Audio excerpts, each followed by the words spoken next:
Bonjour tout le monde, bienvenue à nouveau sur ma chaîne. Aujourd'hui, on se retrouve pour une nouvelle vidéo et c'est une très bonne nouvelle parce que dans cette vidéo, je vais vous montrer les différents programmes qui sont admissibles à la bourse d'exemption de frais de scolarité de septembre 2023 au niveau de l'Université de Sherbrooke et en même temps vous montrer le nombre d'exemptions que eux ils ont pour les étudiants internationaux. Ok? Donc, je me prépare et on est parti.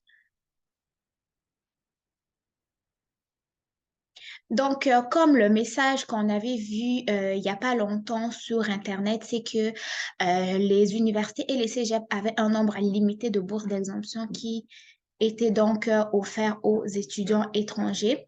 Donc, moi, dans cette vidéo, je vous partage la publication de l'Université de Sherbrooke concernant l'exemption des droits de scolarité majorés pour personnes étudiantes internationales pour l'université en région. OK? Donc, ici, quand on regarde, leur publication, ils disent que à compter de septembre 2023, donc automne 2023 ici, il y a 31 bourses d'exemption de droits de scolarité aux personnes étudiantes internationales qui seront remises à des candidates et candidats internationaux admis dans un programme ciblé. Cette exemption-là leur permettant donc ainsi de payer des droits de scolarité des personnes étudiantes québécoises. OK? Donc, pour consulter les détails des frais de scolarité des étudiants québécois, donc vous pouvez venir cliquer ici, coût aide financière personnes étudiantes québécoises. Mais si nous allons maintenant au niveau des programmes qui sont admissibles, donc pour l'exemption de frais de scolarité de septembre 2023, donc au niveau de l'Université de Sherbrooke, nous avons des programmes tels que on voit très bien, je n'invente rien. Donc, nous avons des programmes comme le baccalauréat en génie biotechnologique, le baccalauréat en génie chimique, le baccalauréat en génie informatique, le baccalauréat en informatique de gestion, le baccalauréat en sciences de l'information quantique et le baccalauréat en sciences du multimédia et du jeu vidéo. OK? Donc, ça sont les programmes qui sont admissibles au niveau de l'Université de Sherbrooke. Maintenant, si on lit un peu le restant du message, qui est d'ailleurs très important, l'université dit que s'il s'avère nécessaire d'effectuer un certificat préparatoire avant d'accéder au programme de baccalauréat, l'accès à la bourse d'exemption de droits de scolarité ne s'applique pas pour les trimestres effectués dans celui-ci, OK? Donc, si pour intégrer votre baccalauréat, en fait, il vous fallait suivre un certificat avant d'intégrer le programme, vous n'aurez pas de bourse d'exemption pour votre programme de certificat. Ils disent également que l'admissibilité à la bourse sera possible seulement à compter du premier trimestre effectué dans un programme de baccalauréat ciblé par l'UDS et les différents programmes sont ici. Ensuite, l'attribution des bourses se fera selon la liste d'excellence académique établie en fonction du dossier des candidats. Donc, quand je vous disais que l'excellence académique, c'est-à-dire l'excellence de votre dossier étudiant, pourrait être un des critères de sélection, voilà ce que l'université a, comment on dit, a publié à ce propos que donc l'attribution des bourses va se faire selon la liste d'excellence en fonction du dossier. Donc, et cela, ça va être pour les candidats et candidates ayant déposé leur demande d'admission dans un programme ciblé et payé les frais d'ouverture de dossier. Quand on parle des frais d'ouverture de dossier ici, on parle des frais de demande d'admission et cela donc avant le 15 janvier 2023. Donc, le dossier de candidature devra également être complet. Quand on dit complet, c'est que tous les documents que vous n'avez pas soumis pendant votre demande d'admission devront être complétés avant le 1er février et les récipiendaires ici recevront un avis avec leur offre d'admission après la date limite de dépôt de demande d'admission.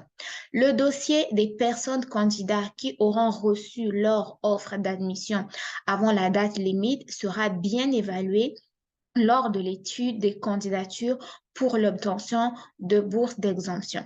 Dans le cas où, dans le cas où une bourse leur sera attribuée, une communication officielle leur sera transmise mentionnant l'obtention de la bourse avec une nouvelle lettre d'admission. Okay?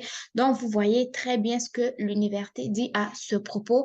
Il n'y a pas à porter, comment on dit, traduction d'une différente manière. Maintenant, pour ce qui est des liens utiles, ils vous ont mis ici un lien pour déposer votre demande d'admission donc au niveau de l'Université de Sherbrooke. Okay? Vous avez le formulaire ici, déposer une demande d'admission formulaire en ligne. Vous allez uniquement suivre les différentes étapes qui vous auront demandé.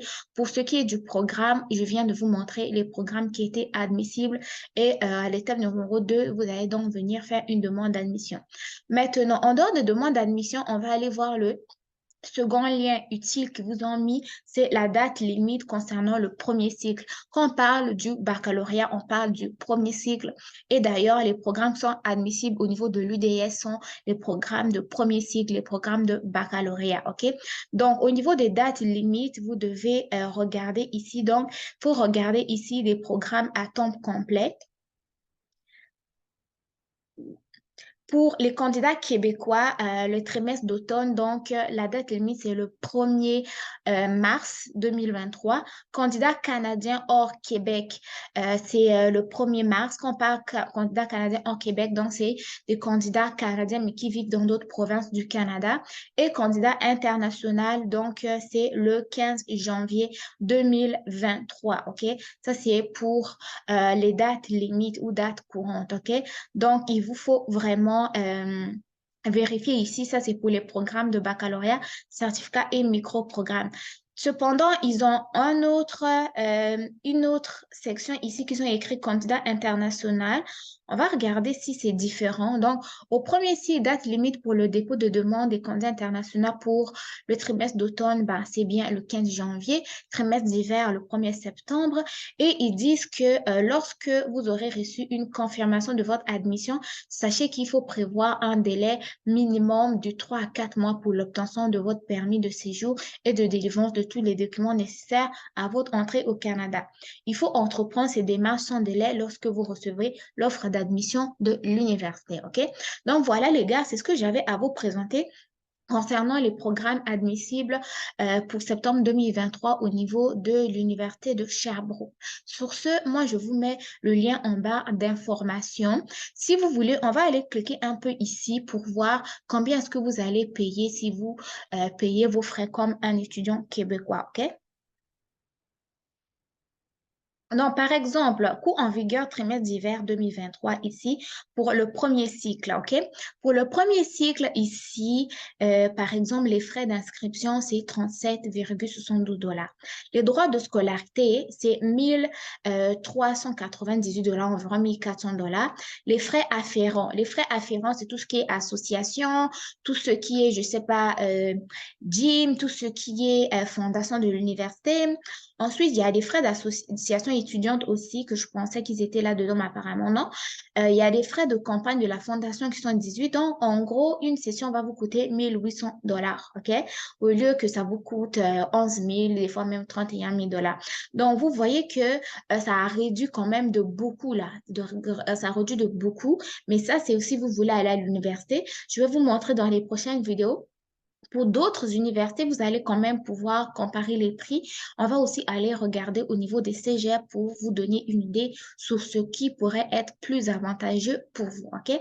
Donc, sur ce, je vous souhaite une très bonne journée.